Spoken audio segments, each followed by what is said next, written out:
Malaria, a disease older than human history.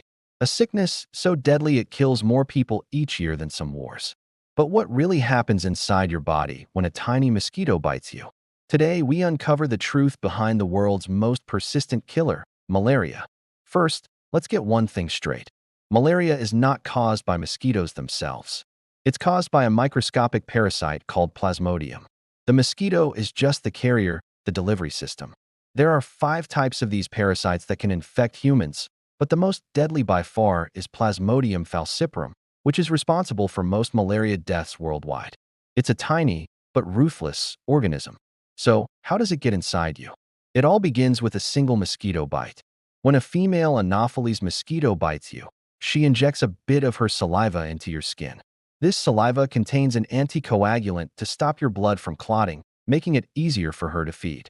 But hidden inside that saliva are the malaria parasites, small, deadly, and ready to invade. Once they enter your bloodstream, they don't hang around. They travel directly to your liver.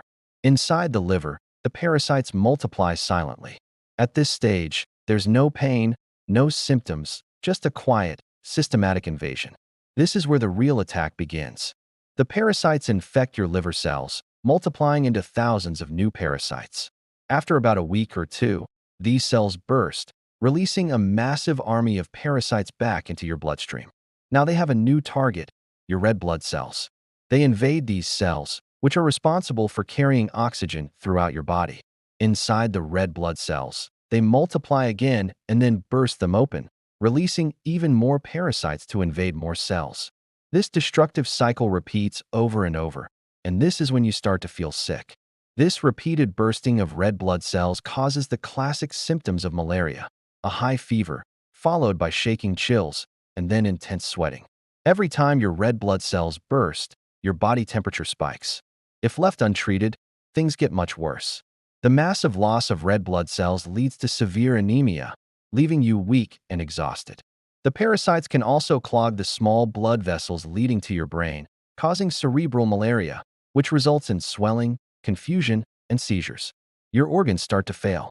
Kidney failure, liver failure. The parasite essentially shuts your body down from the inside out. In the worst cases, it leads to death. Symptoms usually appear about 10 to 15 days after the initial mosquito bite. The common signs are a high fever, shaking chills, profuse sweating, body aches, extreme fatigue, and sometimes vomiting and a loss of appetite. But you must watch out for signs of severe malaria. These include confusion, seizures, difficulty breathing, and dark-colored urine.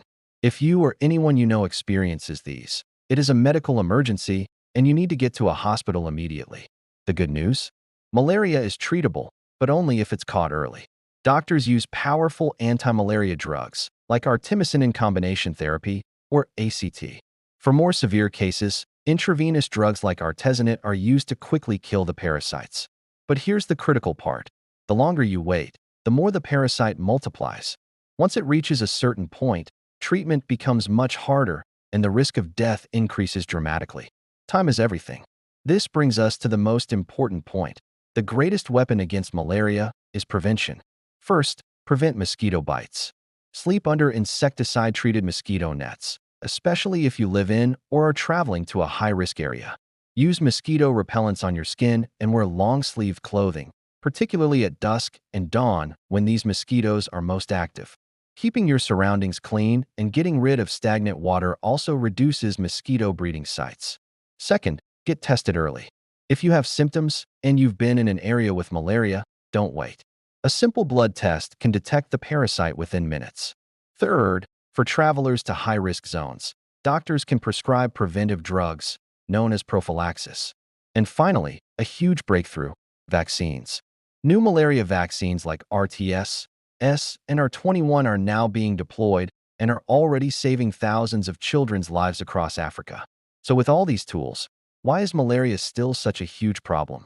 It kills over 600,000 people every year, and the vast majority of them are children under the age of 5. The disease thrives in hot, humid climates, especially in sub-Saharan Africa. The challenges are immense.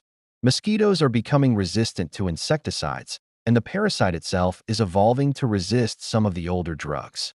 The parasite evolves, the mosquito adapts, But thankfully, so does science. Malaria is one of humanity's oldest enemies, but it's also one of the most preventable and treatable diseases we face. Knowledge is your protection. Testing is your key to survival. And early treatment is what saves lives. Protect yourself. Protect your family. Let's beat malaria together. If you found this video helpful, please don't forget to like, subscribe, and share it with others. Stay informed. Stay safe.